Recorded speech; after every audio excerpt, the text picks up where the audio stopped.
My name is Emily Foster. I'm 30 years old, and I'm about to tell you the story of how my parents sent me away to be fixed and what happened when I finally found the truth.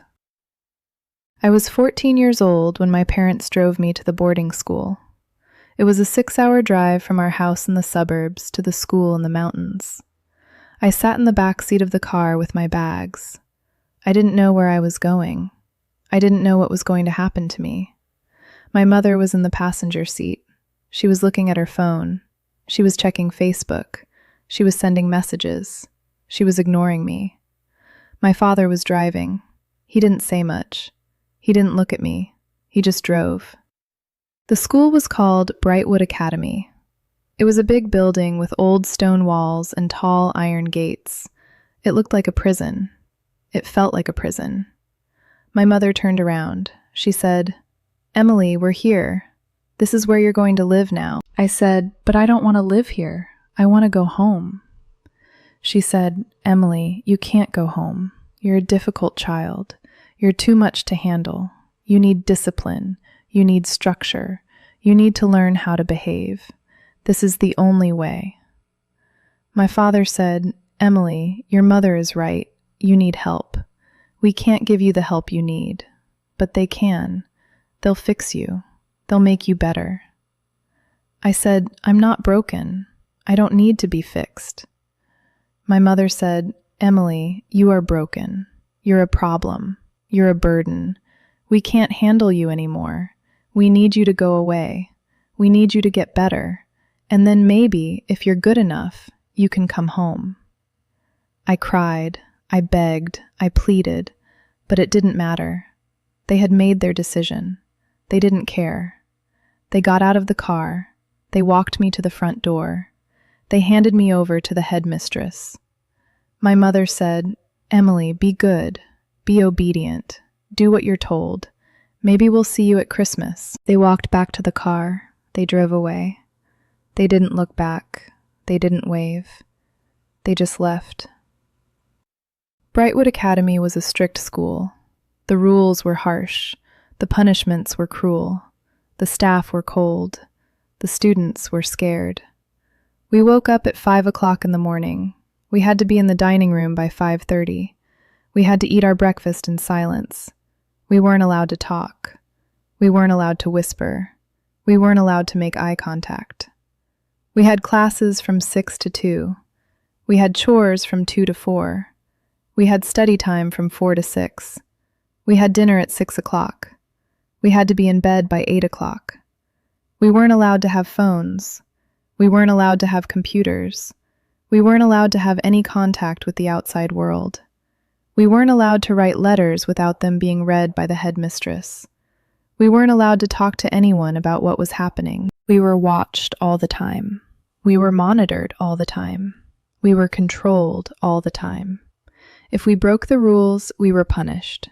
We were sent to the quiet room. It was a small room with no windows. It was cold. It was dark. We were locked in there for hours, sometimes days. I was in the quiet room 3 times in my first month. I was in there for a total of 7 days. I learned to be quiet. I learned to be invisible. I learned to do what I was told. I learned to survive. I wrote to my parents every week. I told them about my classes. I told them about my teachers. I told them about my friends. I told them about everything. I never got a response. Not one letter. Not one card. Not one phone call. Nothing. I thought maybe my letters weren't getting through. Maybe they were being intercepted. Maybe the school was blocking them. So I started sending my letters through a classmate. She would mail them for me when she went to town. But still, no response. I called my parents once. I used a phone in the headmistress's office. She stood there and watched me. My mother answered. She said, "Hello?" I said, "Mom, it's Emily.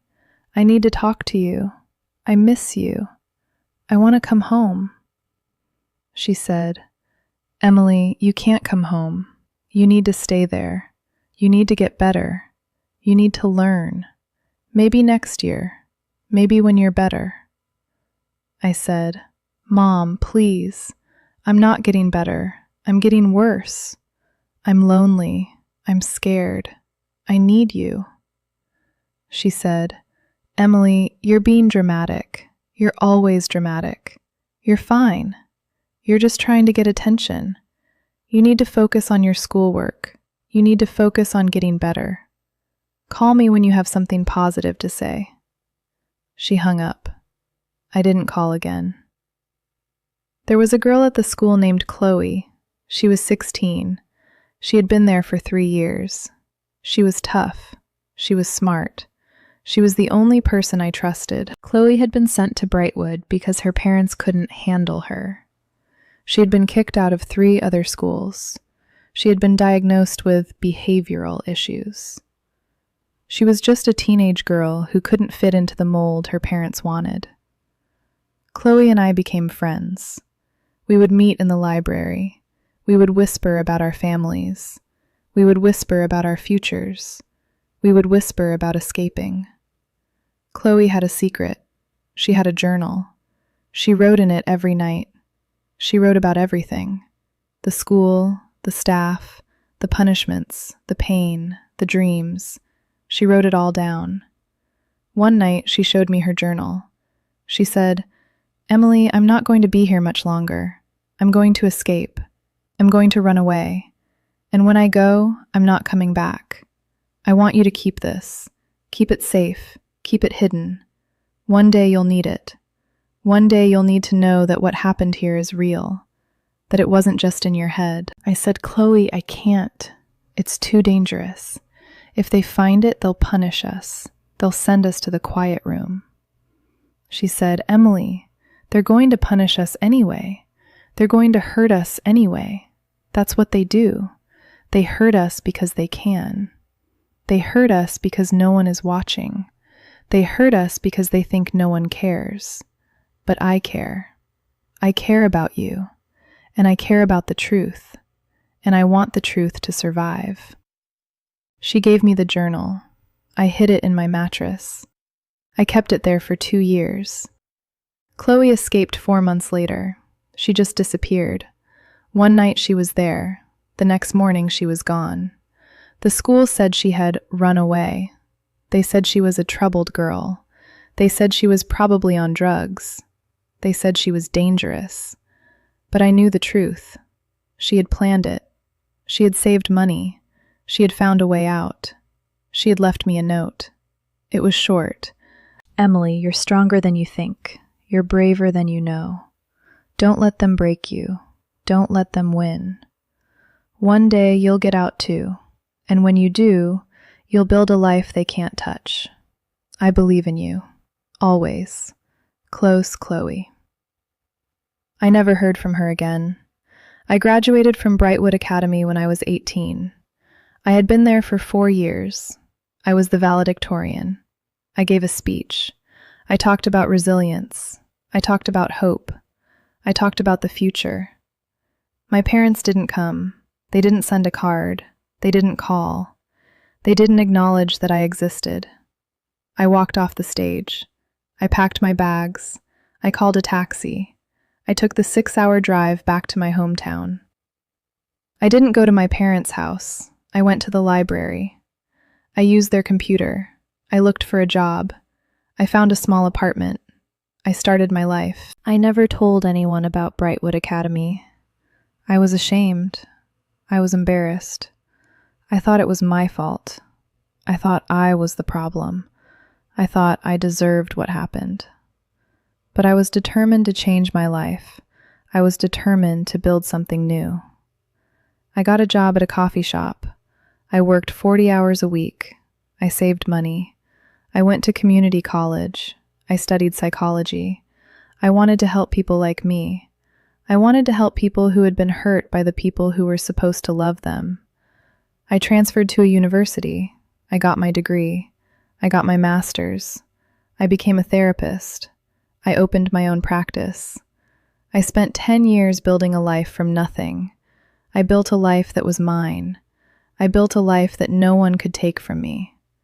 I was 28 years old when I got a letter from a lawyer. The lawyer said he was representing the estate of a woman named Chloe Hartley. Chloe had died 6 years earlier. She had left me something. I didn't know what it was. I didn't even know Chloe had died. The lawyer sent me a package. Inside was Chloe's journal, the journal she had given me, the journal I had hidden in my mattress, the journal I had forgotten about. But there was something else. There was a letter from Chloe. It was dated 3 months before she died. Dear Emily, if you're reading this, I'm gone. I'm sorry I couldn't say goodbye. I'm sorry I couldn't tell you the truth. After I escaped from Brightwood, I tried to build a life. I tried to be normal. I tried to forget, but I couldn't. So I decided to do something. I decided to document everything. I took notes. I took recordings. I documented the abuse. I documented the neglect. I documented the cruelty.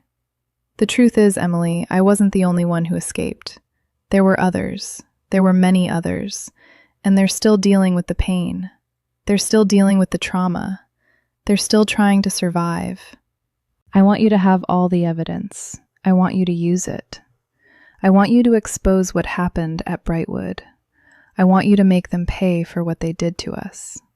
You're strong, Emily. You're the strongest person I know. I believe in you.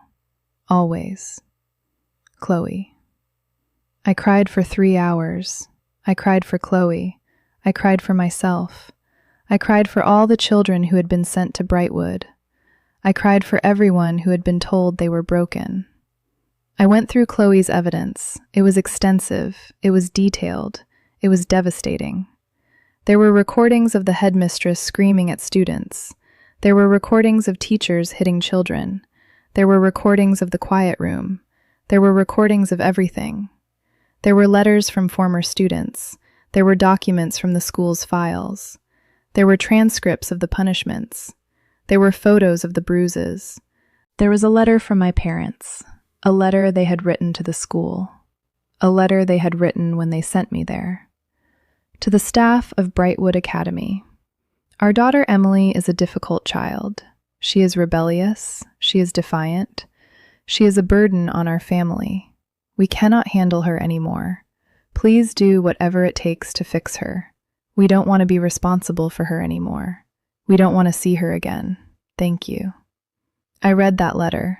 I read it 10 times. I felt like someone had punched me in the stomach. My parents had signed me away. They had signed me away like I was a problem to be solved, like I was a burden to be carried, like I was nothing. I hired a lawyer. I hired a private investigator. I opened an investigation into Brightwood Academy. The investigation took 2 years, but it was worth it. The school was shut down. The staff were prosecuted. The headmistress was sent to prison. My parents were questioned. They were confronted with the evidence. They were forced to answer for what they had done. My mother said, "We didn't do anything wrong. We were trying to help her. We were trying to get her the help she needed." My father said, "We didn't know what was happening. We thought it was a good school. We thought she was safe." But I had the evidence. I had the letters. I had the recordings. I had the proof. The judge said, "Mr. and Mrs. Foster, you signed your daughter over to a known abusive institution. You never visited her. You never called. You never wrote. You never made any effort to ensure her safety. You are guilty of neglect. You are guilty of abandonment. You are guilty of causing severe emotional trauma to your child." The judge ordered them to pay restitution. He ordered them to attend therapy. He ordered them to stay away from me. They apologized. They said they were sorry. They said they didn't know. They said they were trying to be good parents. But I didn't accept their apology. I still don't forgive my parents. I don't think I ever will. But I have moved on. I have healed. I have built a life that is mine, a life that no one can take from me. I became a therapist to help people like me, people who were hurt by the people who were supposed to love them, people who were told they were broken, people who were told they were too much to handle. I've helped hundreds of people. I've listened to their stories. I've held their hands. I've cried with them. I've celebrated with them. I've seen them heal. I've seen them grow. I've seen them become the people they were meant to be. And in the process, I healed myself. If you've ever been sent away by the people who were supposed to protect you, I want you to hear something. You are not broken. You are not a burden. You are not too much to handle. The people who sent you away were wrong. They were wrong to abandon you. They were wrong to hurt you. They were wrong to make you feel like you didn't matter. You matter. You have always mattered. You will always matter. You are strong. You are resilient. You are capable. You can heal. You can grow. You can build a life that is yours. A life that no one can take from you. My name is Emily Foster. I'm 30 years old. I was sent away to be fixed, but I was never broken, and I'm never going back. If this story made you feel something, drop a comment below. Tell me the word that describes what you feel.